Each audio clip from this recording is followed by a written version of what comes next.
प्रभु सो दशरथ अजीर बिहारी, प्रभु सो दशरथ अजीर बिहारी। भगवान राम मंगलों के भवन हैं, अमंगल को हरण करने वाले हैं। अवध वासियों ने 14 वर्ष तक किसी ने अपने घर में उत्सव नहीं मनाया, और भगवान राम जब आए हैं अवध में 14 वर्ष के बाद में, आते आते शाम हो गई।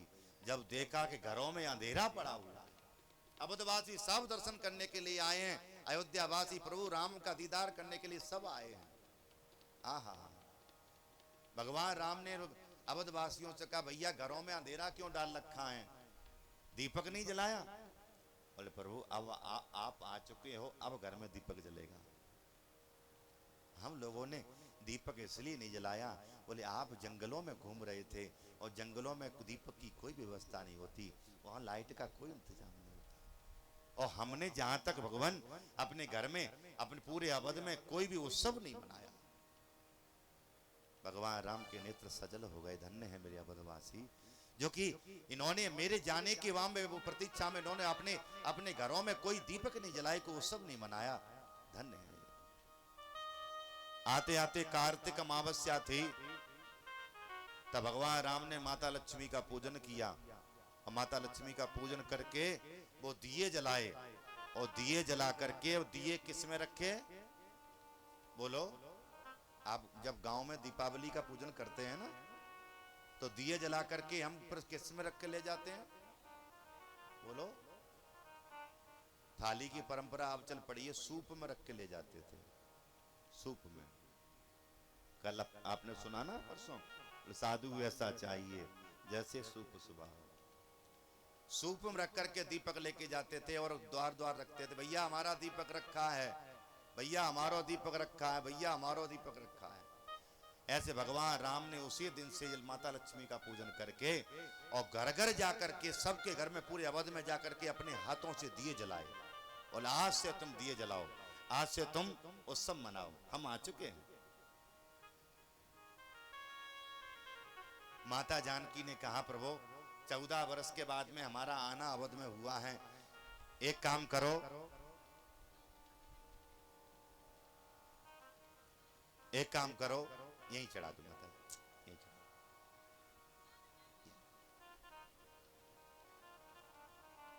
लाओ, हमें दे दो, लाओ।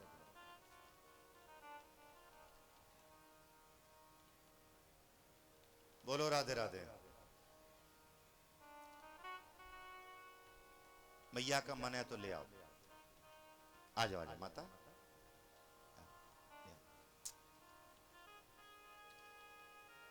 बोले किसी ब्राह्मण को लेके आओ, जिस ब्राह्मण को हम भोजन करावें। जब हम 4 धाम की यात्रा करके आते हैं, घर आते हैं, तो पंडित जी को भोजन कराते नहीं कराते? बोलो, कहीं भी हम यात्रा करने जाते हैं, धार्मिक यात्रा करके जब घर आते हैं, तो पंडित जी को भोजन जमाते हैं, निमंत्रण करते हैं। आहा, कोई भी ब्राह्मण आवे, कोई 4 पूड़ी खा के चला जाए, कोई 5 खा के चला जाए, कोई 6, इससे ज्यादा कोई खावे ही ना। घर में जब पंडित जी को जिमाते हैं ना, तो जबरदस्ती, पंडित जी एक पूड़ी और ले लो, भैया आप नहीं, नहीं नहीं, एक तो तुम्हें हमारी सौगंध। पहले सौगंध चलती थी, अब सौगंध नहीं चलती, अब तो भैया अब तो स्वास्थ्य देखा जाता है। बोले भैया आप ज्यादा एक रख दोगे तो हमें नुकसान हो जाएगा। हाँ, वाह, ठीक ठीक, वाह, जय हो।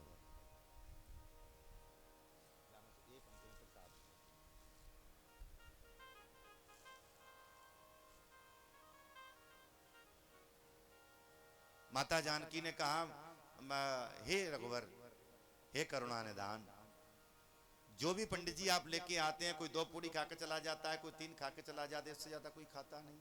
आप ऐसे पंडित जी लेके आओ जिससे हम शांति से भोजन करा सकें। एक दिन की बात, वो अगस्त मुनि नाम के महात्मा, अगस्त मुनि नाम के महात्मा निकल करके जा रहे थे। भगवान राम ने अगस्त मुनि नाम के और ब्राह्मण को देख करके, संत जी को देख करके प्रणाम किया और कहा, महाराज हमारी इच्छा ऐसी है कि आज निमंत्रण आपका हमारे घर में है तो भोजन स्वीकार करेंगे। अगस्त मुनि ने कहा बिल्कुल। मैं थोड़ा सा स्नान करके आता हूं।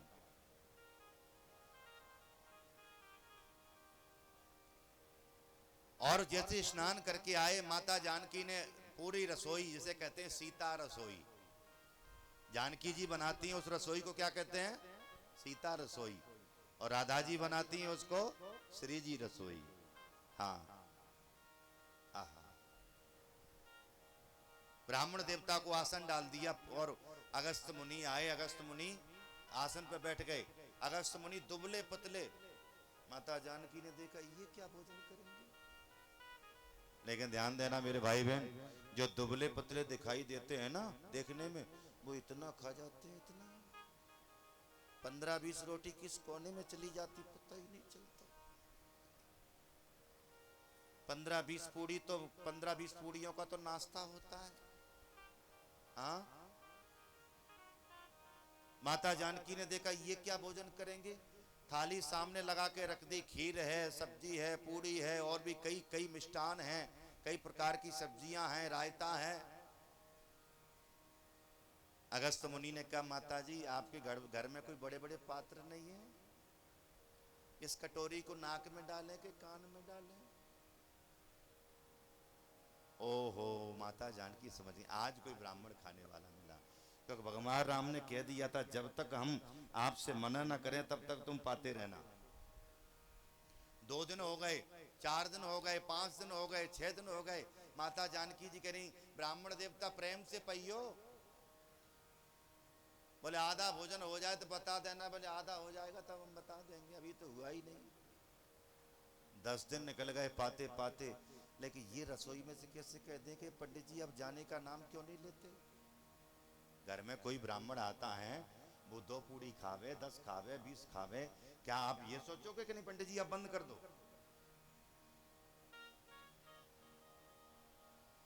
व्यवस्था नहीं चली तो गणेश जी को बुला लिया, बेटा गणेश तुम परोस करो, हम पूड़ियां बेलेंगी, रसोई का काम करेंगी।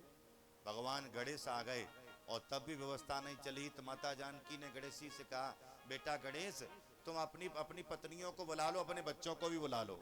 भगवान गणेश के 2 पत्नियां रिद्धि और सिद्धि, 2 पुत्र हैं शुभ और लाभ। दरवाजे पर लिखते हैं रिद्धि सिद्धि शुभ लाभ। रिद्धि सिद्धि भगवान गणेश की पत्नियां हैं, शुभ लाभ 2 बेटे हैं। चारों को चारों आ गए तब भी व्यवस्था नहीं चली। 17-18 दिन हो गए भोजन करते करते। माता जानकी पसीने पसीने हो गई, जो कि अन्नपूर्णा का अवतारी है। सुखदेव मुनि कहते हैं कि साक्षात जगदम्बा है, साक्षात अन्नपूर्णा है। कौन? माता जानकी साक्षात। भंडार खाली होने लगे, थक चुकी हैं। भगवान राम के पास में पहुंची, हे करुणा निधान, इन ब्राह्मण देवता से ये कह दो या तो ये चले जाएं, और ये नहीं गए तो फिर हमें जाना पड़ेगा। ये उठने का नाम ही नहीं ले रहे। तब भगवान राम ने आकर के हाथ जोड़े हैं, ब्राह्मण देवता अब बस बंद कर दो। अगस्त मुनि ने कहा अभी तो पेट ही नहीं भरा, अभी तो आधा ही नहीं हुआ, चलो पानी तो पिला दो, चलो जितना भी हो गया पानी तो पिला दो। पंडित जी को भोजन कराते हैं तो पानी का गिलास भी तो सामने रखते हैं।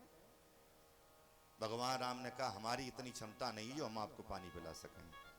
आप वही अगस्त मुनि हो जो एक ही अंजलि में पूरी समुद्र का पान कर गए थे, तो क्या प्रभु मैं आपके घर से प्यासा जाऊंगा? तब भगवान ने कह दिया हे अगस्त मुनि, मैं द्वापर में मेरा अवतार होगा और मैं कृष्ण बन करके आऊंगा। मैं इस गोवर्धन नाथ का पूजन करवाऊंगा और तब इंद्र देवता नाराज होंगे और इंद्र के द्वारा बादल वर्षा करेंगे और बादलों के द्वारा जितना भी पानी ऊपर से पड़े उस पानी का पान तुम कर जाना।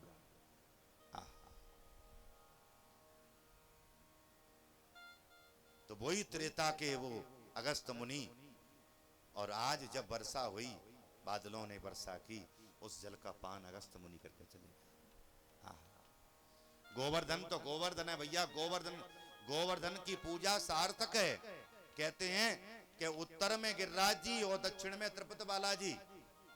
दक्षिण में त्रिपुत बालाजी हैं, वो साक्षात हैं, और उत्तर में हमारी श्री गिरिराज जी साक्षात हैं। इनकी प्रतिष्ठा करने की कोई जरूरत नहीं है।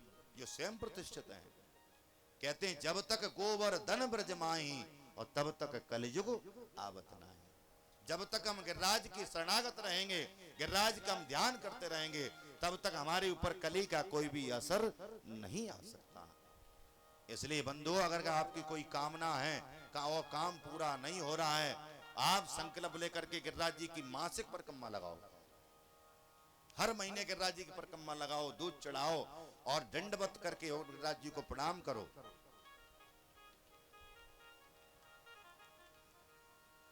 अगस्त मुनि जल का पान करके चले गए और इंद्र ने जहां भगवान की स्तुति की, इंद्र का मान मर्दन किया भगवान ने, उस जगह का नाम पड़ा जतिपुरा।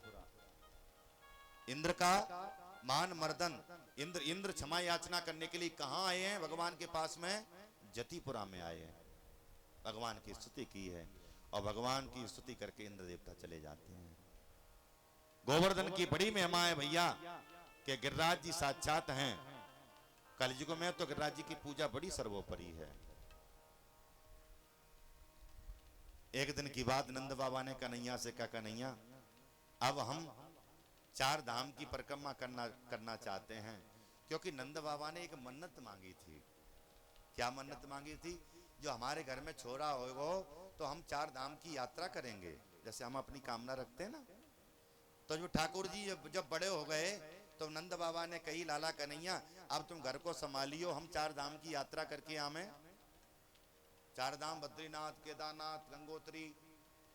भगवान ने कहा, बाबा तुम बूढ़े हो चुके हो और वो इतनी लंबी लंबी चढ़ाइयां हैं, लंबी लंबी घाटियां हैं, आप वहां चढ़ नहीं पाएंगे, तो क्या करें?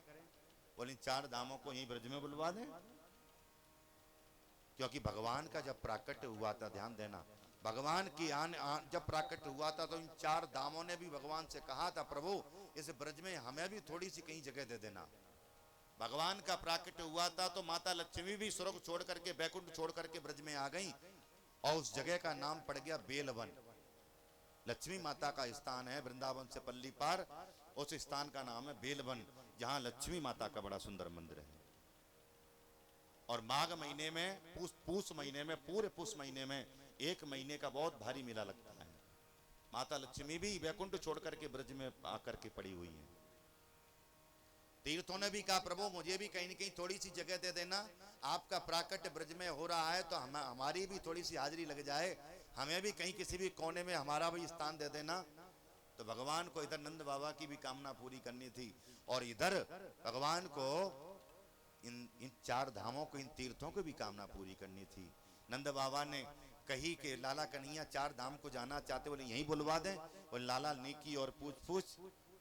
और तब भगवान ने इन 4 धामों का ध्यान किया। देखो उत्तराखंड में जो है वो तो जहाँ है वही है, लेकिन जो मानसिक उनका ध्यान किया, हे बद्रीनाथ, हे केदारनाथ, हे गंगोत्री, जितने भी 4 धाम है सब के सब आ जाओ। और जितने भी धाम हैं वो सब के सब धाम इस हमारे ब्रज में आकर के स्थापित हो गए। हाँ, इस ब्रज में बद्रीनाथ भी हैं, ब्रज में केदारनाथ भी हैं, गंगोत्री हैं, गया कुंड है, चेतबंद रामेश्वरम है, द्वारिकापुरी है, गंगा सागर है। कहते हैं सब तीर्थ बार बार, गंगा सागर एक बार। और तब नंद बाबा ने ब्रज 84 को उसकी परिक्रमा लगाई है। भैया पैदल परिक्रमा लगाते हैं तो पैदल परिक्रमा तो 50 दिन लगते हैं, लेकिन अब तो आजकल किसी के पास इतना टाइम नहीं है। अब वो यात्रा, सुलभ यात्रा वो हम लोगों ने की है, वो यात्रा 7 दिन की यात्रा हम लोग करते हैं और वो भी पैदल नहीं, गाड़ियों से यात्रा करते हैं। बढ़िया एयर कंडीशन गाड़ियां रहती हैं, खाने का रहने का सारा इंतजाम होता है। सुबह परिक्रमा देने के जाते हैं और शाम को लौट करके अपने वृंदावन में आश्रम में आ जाते हैं। फिर सत्संग होता है, फिर प्रसाद होता है, उसके बाद सब लोग सो जाते हैं। तो ब्रज 84 कोस के मतलब यानी हम ये मनुष्य योनि 84 लाख योनियों में तो हम सब लोगों ने जन्म लिया है। तो 84 लाख योनियों से अगर मुक्त होना है तो ब्रज 84 कोस की परिक्रमा लगाओ। अर्थात हर मनुष्य का, स्त्री हो या पुरुष हो, उसका शरीर ही 84 अंगुल का है। कितने अंगुल का है? यहाँ मत नापना, यहाँ नापेंगे तो आपको शर्म आएगी। घर जा करके दरवाजा बंद करना, कुंडी लगा लेना और तब नापना यहाँ से ऐसे 84 अंगुल का, छोटा हो या बड़ा हो, अपनी उंगलियों से नापेगा तो 84 अंगुल का सर। तो फिर 84 कोस की परिक्रमा लगाने से जीव 84 लाख योनियों से मुक्त हो जाता है। तो कई साल हमें हो गई 84 कोस की यात्रा कराते कराते। हमारी उस यात्रा में दिल्ली से भी कई लोग आते हैं, भक्त आते हैं, पंजाब से भी कई भक्त आते हैं, भटिंडा से हमारे कई भक्त आते हैं। माता दर्शना जी जो हमारी भटिंडा में बैठ करके जो कि हमारी कथा कराती हैं और वृंदावन में आकर के उन परिक्रमा देती हैं। प्रयाग में हमारी माता शोभा बैठी हैं, दिल्ली में हमारे शर्मा जी, ओपी अवस्थी जी और माता महेश्वती जी, ये सब बैठे हैं। ये सब यात्रा में हमारा बड़ा सहयोग करते हैं। तो मैं ये ड्यूटी यहाँ भी मैं आपको यात्रा के लिए आमंत्रित करता हूँ। चैनल के माध्यम से भी जो यात्रा करना चाहें, यूट्यूब फेसबुक के माध्यम से, तो वो यात्रा 4 दिसंबर से लेकर के 10 दिसंबर 2021 में रखी गई है। तो जो लोग 84 को उसकी यात्रा करना चाहें संपर्क कर लें। और यहाँ हमारे जाने के बाद में अगर आप संपर्क करेंगे तो आदरणीय श्री सुधीर दुबे जी, नेताजी, विवेक जी और हमारे अखिलेश जी, बलबीर जी और अमित तिवारी जी, इनसे आप संपर्क करते रहेंगे क्योंकि इन लोगों को सब पता है। तो 84 को उसकी जो परिक्रमा करना चाहते हैं, जो क्षेत्रीय हैं, वो यहाँ से पता करें। चैनल के माध्यम से जो लोग हमें देख रहे हैं, कथा को सुन रहे हैं, हमारे नंबर नीचे जो प्लेस किए जा रहे हैं, आप उस नंबरों पर सीधा संपर्क कर सकते हैं। उसकी सेवा शुल्क क्या है वो हम फोन पे बताएंगे, इसमें नहीं बताएंगे। जो यात्रा करना चाहें 84 को उसकी, वो यात्रा कर सकता है। 4 दिसंबर से लेकर के 10 दिसंबर तक 2021 वृंदावन में ब्रज यात्री सेवा धाम है, अपना आश्रम है। आप लोग वृंदावन वहां में तो होटल लेने की आपको कोई जरूरत नहीं है। मैं निवेदन कर रहा हूं, आप आमे आश्रम है, आश्रम में सब व्यवस्था है रहने की, खाने की। आप आमे आराम से खूब दर्शन करें, आश्रम में खूब रुकें, हम आपका स्वागत करते हैं। क्षेत्रीय लोगों को और चैनल के माध्यम से देख रहे हैं आप सबका, आप सब लोग पधारें। नंद बाबा ने 84 को उसकी परिक्रमा की है और कन्हैया का खूब धन्यवाद अदा किया। लाला कन्हैया, तूने मुझे 4 धाम की परिक्रमा करा दी, तेरी जय हो, तेरी जय हो। एक दिन की बात, भगवान कृष्ण बलराम गैया चराते चराते मथुरा के समीप पहुंच गए और आज ये ब्रजवासी लोग अपने साथ में जो कलेवा लेके जाते थे, कलेवा ले जाना भूल गए।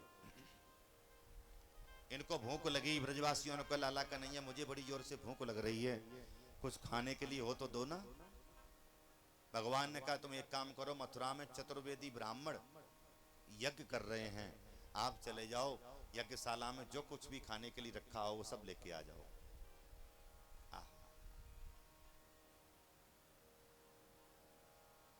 और तब ये ब्रजवासी लोग मथुरा में पहुंचे हैं और ब्राह्मण देवताओं को प्रणाम करके कहा, हे ब्राह्मण देवताओं, कृष्ण बलराम गैया चराते चराते मथुरा के समीप आ गए हैं, उन्हें भूख लगी है, कुछ खाने को हो तो दो ना।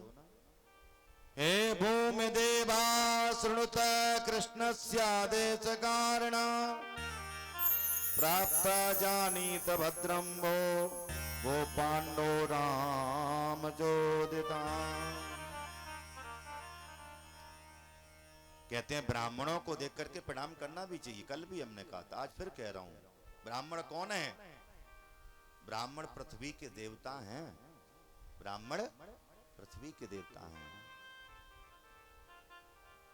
बंदहु प्रथम महीसुर चरना, बंदहु प्रथम महीसुर चरना, बंदहु प्रथम महीसुर चरना, बंदहु प्रथम महीसुर चरना, मोह जनित संशय सब हरना, मोह जनित संशय सब हरना, बंदहु प्रथम महीसुर चरना, बंदहु प्रथम महीसुर चरना, बंदहु प्रथम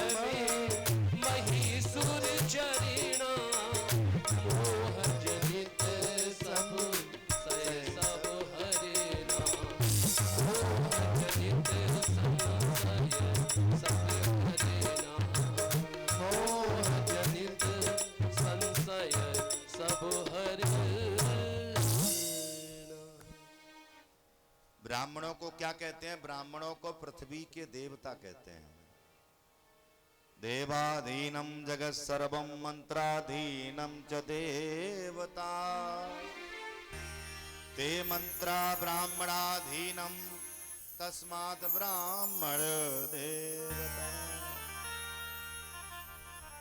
देवाधीनम जगत सर्वम, ये जगत किसके अधीन है? देवताओं के।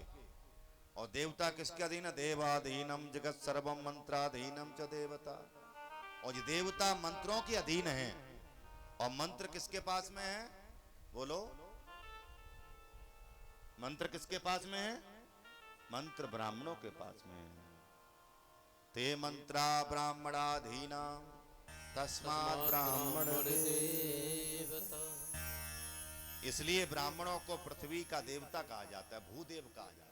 क्या कहा जाता है? भूदेव। ब्राह्मण जितने भी हैं जो पृथ्वी के सब देवता हैं। कहते हैं सालिग्राम पे चंदन सब लगाते हैं, चाहे छोटी बटिया हो वो पे चंदन लगे, बड़ी बटिया हो वो पे चंदन लगे। ब्राह्मण छोटा हो बड़ा हो सब पूजनीय, सब वंदनीय है। ब्राह्मणों को प्रणाम करके कहा जो यज्ञशाला में जो कुछ भी रखा हो खाने को हो तो दो ना। लेकिन ब्राह्मणों ने कहा अभी अभी यज्ञ नहीं हुआ, अभी यजमान जी नहीं आए, जब तक यजमान जी नहीं आएंगे पूजा नहीं होगी, तब तक इसमें से एक भी बर्फी हम देने वाले नहीं है, एक भी केला देने वाले नहीं है इसमें से। ब्राह्मण लोगों की बात सुन करके ब्रजवासी लोग लौट के चले गए।